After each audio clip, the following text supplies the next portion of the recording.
Whoa! Welcome, everybody, to the Infernal Brotherhood of the Scruffy Looking Nerf Herders. This is our weekly Star Wars Resistance review, and today we're going to be discussing Season 2, Episode 2, A Quick Salvage Run. Yeah, 2-2. Quick salvage Yeah. run. All right, so the setup is this. The Colossus comes into Dakar space, realizes that there was a large battle that we all witnessed at the very beginning of The Last Jedi, and coincidentally, that they're completely out of hyperfuel. Simultaneously, what's her doggone name? Tam listens to the message from Kaz, who is then discovered by Jace, who convinces her to turn it in, or else he's going to have to turn her in to, I don't know her name, the ISB of the Yeah. First Order. God damn it, what is it? Yeah, I don't even see it. I had this shit written down. It's something stupid. It's something dark side. Stupid fucking show. So she gives her the information, which gives them the coordinates of where to go. And then Kaz gets a hologram message from his father, Hamato Ziono, which completely strips away any of the emotional Yep. drama of all of this last season and now this season. And then tells him that he's put everyone in jeopardy and there's probably a bounty hunter coming after him. Set up for future episode. And if it's the Mandalorian, I'll be happy. I don't know. I'm still so goddamn pissed off. It's so stupid. And her name is Tyranny, by the way. Oh, okay. Yeah. Anyway, so they go to recover some hyperspace fuel called coaxium we were all introduced to in Solo. Coincidentally, these were all developed at the exact same time as Solo. And so they made sure that it looked the same and everything. As the First Order comes into atmosphere, into nearby space, and launches against the Colossus. Now, this was probably the most interesting part, where we actually got to see the pirate ship leaving the Colossus and entering the remnants of that destroyed dreadnought ship, which was pretty cool as far as lighting and mechanical angles and stuff.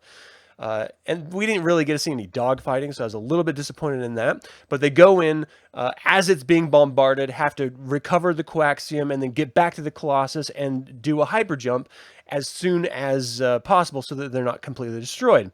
The crux of this is that in no other Star Wars show ever have I heard of anyone ever running out of hyperspace fuel coaxium until The Last Jedi and now this episode. Mm-hmm. Every other time, it's like this inexhaustible resource, and now suddenly I just don't get it. Well, it's like, why would there be separate fucking fuel? That doesn't make any sense at all. Yeah, I don't know, man. I don't know. Hyperdrives run differently, all right? I guess. It's not like a combustible engine. Even though it's exactly like that. I didn't hate this episode until I saw Hamato Ziono at the very beginning, and then I hated this episode because it literally took away all of the emotional resonance we had at the finale. Yeah, my exact notes for this, the first thing I wrote down, his fucking parents lived, what the hell? Because, like, seriously, like, that's the only growth that we actually saw in that character was when he watched what he thought was his entire family dying in front of his face. Yep. And now he's right back to woo, fucking dumbness. Yeah, no, it's terrible. I do like that the First Order is keeping Tam around and maintaining her in this almost spy status where she doesn't quite know. They don't want to put her into conditioning because they want her vulnerable to the Colossus crew so that she can give away more information. I actually kind of like that from a bad guy element. Yeah, that makes sense. It's not something that the First Order would normally ever do, which is why I think it's really smart. Yeah. Because normally the First Order is just a bunch of yelling people. Yeah. Well, and she's essentially ISB for the First Order, and that makes sense. Like, that's their whole shtick is, doing the whole espionage and shit. Yeah. So that was really the episode. Ultimately, they get away, through whatever tension that they're able to manufacture. Kaz didn't act like a complete bumbling idiot. It was just the character was taken back a few steps as far as growth. Niku, we got a little bit of insight into his dream of being a pirate, but then he thinks pirates are like, which didn't come across in the film, or not the film, but the series at all. But it was given information after the fact that he thinks pirates are more like Robin Hood, where they steal from the rich and give to the poor, which I thought was interesting after the fact. But again, when you're watching it, it doesn't come through. You don't Yeah, get it. no, not even remotely. It just looks like, oh, I like to be stupid and drink. I Yeah. should be a pirate because they are stupid and drink. Yeah. Just the most worthless character ever. I just don't understand it. Sonara had no point in, but you could have removed her from the whole episode, wouldn't have mattered. She was the one that convinced the pirates to go by saying booty. And Yeah, no shit. As if they're fucking pirates. As if they wouldn't automatically think, oh shit, there's tech there that we could salvage or sell. It doesn't make sense at all why they would have been like, no, screw you. We're not slaves. Dude, this is your only chance to get off the ship, one, and two, get some shit. Like, that's all you do. Your whole ship is built from shit. Fuck. Yeah, I don't get it. There was a few things that just really got me, like the whole, of course, Kaz finding out he's got his parents still. But there was one thing that slipped that was just dumb as shit, and it bothered me more than it should very well, but like the pirates that were on the dreadnought that were looting said dreadnought and then got back on the ship and went back over to the Colossus. Some of them that we saw looting the dreadnought were on the Colossus in the hangar bay as the pirate ship was pulling. I totally noticed that too. Okay, so it wasn't just me. That shit. Yeah, it was. I mean, the entire show fucking sucks. I hate it. I'm really, really mad that Disney now isn't doing free episodes anymore, and that Amazon isn't selling by the season. You actually have to buy it by the shitty fucking episode. Yeah. But that aside, it completely took me out of it. Like, oh, it's just so awful. I hate this show so much. Well, I had to do this math in my head. I was because like the character's name is Snarl that we saw immediately, and immediately in my head, I'm like, okay, there's got to be more than one alien like that. But if it wasn't so out of place, I would never have had to do that mathematics in my head. It just would have been natural. Yeah. Well, the one thing is like, okay, I can get that. There's obviously different alien life forms, and there's going to be a multitude of them. But the one that got me, the one that was like, hey, now, was the weird looking one that has the TK lid that's cut in half and the upper half of his head's exposed. Like, that's the one that I noticed. It was like, what the shit?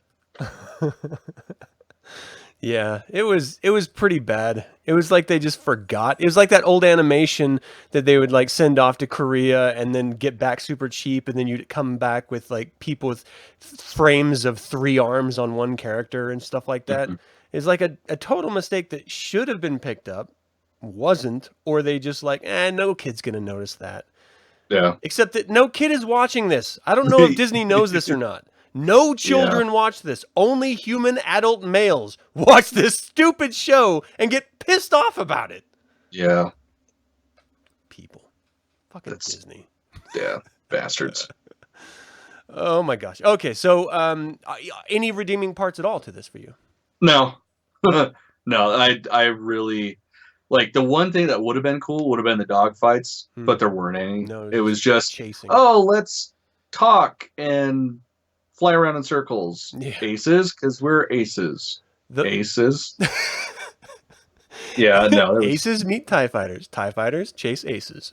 Yeah, no, there was nothing redeeming about this. I hate this show. My favorite part of this entire episode was the pirate ship getting shot and partially disabled and then spinning through space, twisting around, and then firing as it's twisting around, trying to defend themselves.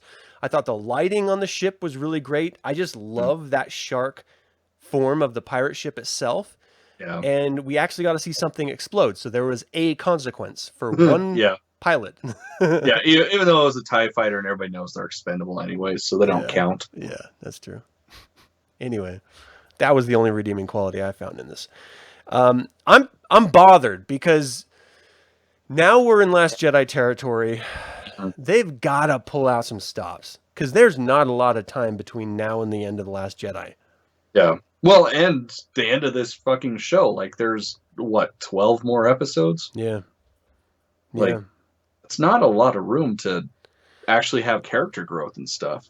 There's not going to be any character growth. We should not fool ourselves. Yeah, I keep hoping. There will be zero growth. The only growth we had, they snatched back like an old man with a piece of candy, giving it to a kid. No. There's no growth. All we're going to get at best is a cameo from Kylo Ren at some point that we know is coming, and it's going to be a stupid context, and it's probably going to be after the frickin' salt planet, and he's all moody, and he wants to have sex with Rey, but he's not going to be able to, and he can't do his mental FaceTime with her. Yeah, no, we're not going to get anything. It's going to suck. No. But at some point, wait, I didn't think about this. A couple episodes from now, Phasma has to die. Like, she dies on that ship, right? So Yeah. it's going to be off camera and stuff, but if they're going to use her as a character at all, they have to do it in the next couple episodes. Interesting. That is true. Okay. All right. That's something to look forward to. See if they even connect it at all in any way. I doubt it. That's true. All right. All right. Well, I hope you guys didn't watch it, but if you did, I'm sorry. Let us know what you thought of this episode. Are we completely off base? Is there something that we are fundamentally missing that is making this an exciting view for you? Because I would love to discover that element. Yeah, absolutely. If somebody likes this shit, please explain why. Yeah. And We explain would like why to know. two grown men both paid to download every one of these stupid episodes. Oh my god, I am fucking Amazon, man. They seriously, remorse, man. like, okay, so obviously we're gonna buy it. Hmm. Obviously, we're fucking junkies. Yeah. Plus, we have a show to do. Yeah. But why the hell wouldn't they do like everything and let you buy the season all up front? Like, I swear they're like, you know what? Let's pour some more salt in that open wound. Let's make them spend about 3 times as much as they need to. Yeah. I don't know, man. I feel like we're being like hazed or something. Well, you remember that part when the first Star Wars announcement was happening, or no, when Disney took over in South Park, of course, did South Park, where they were fucking his friend. Yeah, that's kind of what I feel like. I feel like the mouse just is taking us to Pound Town without any lube or roses or cheeseburgers. It's taking us to Pound Town. Yeah. All right. I don't want to go to Pound Town anymore. Please make the bad Disney stop. Please. All right, everyone. That's going to do it until next week, where you're going to get more of this. Because we're going to get more of this. So, fucking misery loves company. Until then, may the Force be with you. I never knew being a pirate was so much hard work. Oh, jeez.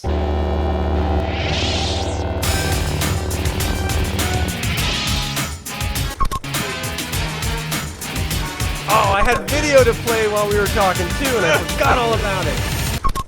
That's I'm a princess.